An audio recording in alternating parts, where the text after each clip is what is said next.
नमस्कार। भाई पहले मैं कॉमेडियन था, अब नेता बन गया हूँ। तो पहले मैं लोगों को पंचलाइन सुनाता था और अब एक ऐसी पंचलाइन है जो हम सबको सुननी पड़ेगी। वो है रिटायरमेंट। देखिए, इस पंचलाइन से कोई बच तो नहीं सकता, लेकिन हाँ, इसकी तैयारी तैयारी जरूर की जा सकती है। और बस इसी तैयारी में आपकी मदद करने के लिए स्वागत है आपका योजना हब पर। ये आपका अपना चैनल है जहां हम सिविक सेंस और सरकारी योजनाओं के बारे में सब कुछ सीखते हैं। तो आज हम बात करेंगे उसी तैयारी की जो एक आरामदायक रिटायरमेंट के लिए जरूरी है। लेकिन सवाल तो यही है कि क्या हम भविष्य के लिए सच में तैयार हैं? चलिए, फिर सीधे मुद्दे पर आते हैं। आज हम नेशनल पेंशन सिस्टम यानी एनपीएस को समझने वाले हैं। ये वो चीज़ है जो किसी के भी फाइनेंशियल फ्यूचर की नींव बन सकती है। तो आखिर ये एनपीएस है क्या भला? अच्छा, तो आसान भाषा में समझते हैं। एनपीएस सरकार की तरफ से एक वॉलंटरी रिटायरमेंट सेविंग स्कीम है। मतलब इसमें शामिल होना आपकी मर्जी पर है। ये एक मार्केट लिंक्ड प्लान है और इस पर नजर रखती है पीएफआरडीए यानी pension fund regulatory and development authority. इसका सीधा सा एक ही मकसद है, एक सिस्टम से थोड़ी थोड़ी बचत करके अपने लिए एक बड़ा रिटायरमेंट फंड तैयार करना।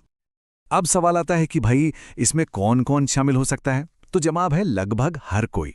अगर आप 18 से 70 साल के बीच के भारतीय नागरिक हैं तो कोई फर्क नहीं पड़ता कि आप नौकरी करते हैं, अपना कोई काम करते हैं, सरकारी मुलाजिम हैं या कॉर्पोरेट सेक्टर में हैं, आप इस स्कीम का हिस्सा बन सकते हैं।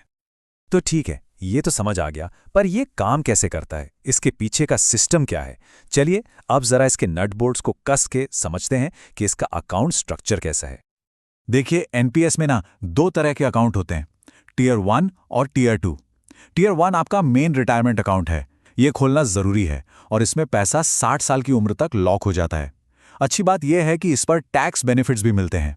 दूसरी तरफ है टीयर 2, जो एक वॉलंटरी सेविंग्स अकाउंट जैसा है।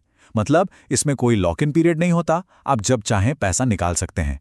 लेकिन आमतौर पर इस पर टैक्स बेनिफिट्स नहीं मिलते। और हाँ, टीयर 2 आप तभी खोल सकते हैं जब आपका टीयर 1 अकाउंट एक्टिव हो। एनपीएस की सबसे बड़ी खासियतों में से एक ये है कि ये कोई one size fits all plan नहीं है। यहाँ आपको अपने इन्वेस्टमेंट के विकल्प खुद चुनने की पूरी आज़ादी मिलती है। कह सकते हैं कि गाड़ी की स्टीयरिंग व्हील आपके ही हाथ में होती है। तो यहाँ आपके पास 4 रास्ते हैं। ई यानी इक्विटी, जहां पैसा शेयर बाजार में लगता है। सी यानी कॉर्पोरेट डेट। जी यानी गवर्नमेंट बॉन्ड्स। और ए यानी ऑल्टरनेटिव इन्वेस्टमेंट्स। टीयर 1 अकाउंट में आप इक्विटी में ज्यादा से ज्यादा 75% तक पैसा लगा सकते हैं। ये आपको अपनी रिस्क लेने की क्षमता के हिसाब से अपना पोर्टफोलियो बनाने की पूरी फ्लेक्सिबिलिटी देता है। और ये चुनने के भी दो शानदार तरीके हैं। एक है एक्टिव चॉइस। इसमें ड्राइवर आप खुद हैं। आप तय करते हैं कि ई, सी, जी और ए किस में कितना पैसा लगाना है। और दूसरा है ऑटो चॉइस।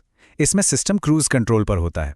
मतलब आपकी उम्र के हिसाब से आपका पैसा इन चारों में अपने आप एडजस्ट होता रहता है। ये उन लोगों के लिए बेहतरीन है जो ज्यादा माथापच्ची नहीं करना चाहते।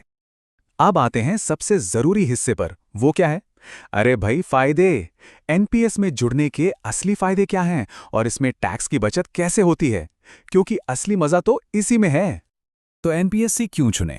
पहली बात, ये दुनिया के सबसे कम लागत वाले पेंशन प्रोडक्ट्स में से एक है। दूसरी बात, ये पोर्टेबल है। आपको एक प्राइम नंबर मिलता है जो आप नौकरी बदलें या शहर हमेशा आपके साथ रहता है। तीसरी बात, ये फ्लेक्सिबल है। आप जब चाहें अपनी इन्वेस्टमेंट स्कीम या फंड मैनेजर बदल सकते हैं।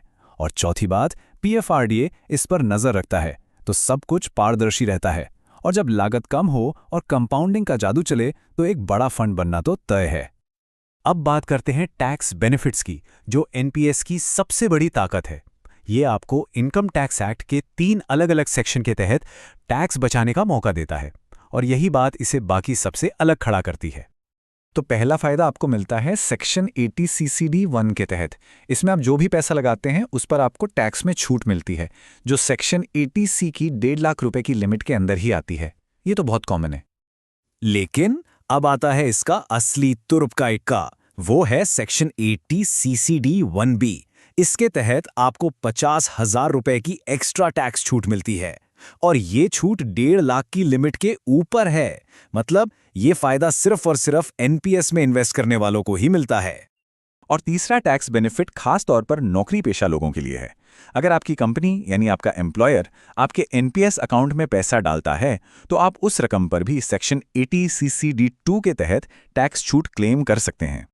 चलिए, पैसा जमा कर लिया, बढ़ा भी लिया, लेकिन किसी भी लंबे इन्वेस्टमेंट में सबसे बड़ा सवाल तो यही होता है कि भाई ये पैसा मिलेगा कब और कैसे। तो अब समझते हैं एनपीएस के एंड गेम को, यानी इसके विड्रॉवल प्रोसेस को। जब आप 60 साल के हो जाते हैं तो आपके पास जो भी टोटल पैसा जमा हुआ है, जिसे कॉपस कहते हैं, उसका 60% हिस्सा आप एक साथ निकाल सकते हैं। और सबसे अच्छी बात, ये पूरा का पूरा 60% टैक्स फ्री होता है। बाकी का जो कम से कम 40% कॉपस बचा, उससे आपको एक एन्युटी खरीदनी पड़ती है, जिससे आपको जिंदगी भर एक रेगुलर पेंशन मिलती रहे। तो ये एन्युटी क्या चीज़ है? अरे, ये एक तरह का फाइनेंशियल प्रोडक्ट है जिसे आप किसी बीमा कंपनी से खरीदते हैं। इसके बदले में वो कंपनी आपको जिंदगी भर एक फिक्स्ड गारंटीड इनकम देती रहती है। यही आपकी पेंशन होती है। क्या रिटायरमेंट से पहले पैसा निकाल सकते हैं? हाँ, इसके भी 2 रास्ते हैं। पहला है पार्शियल विथड्रॉल।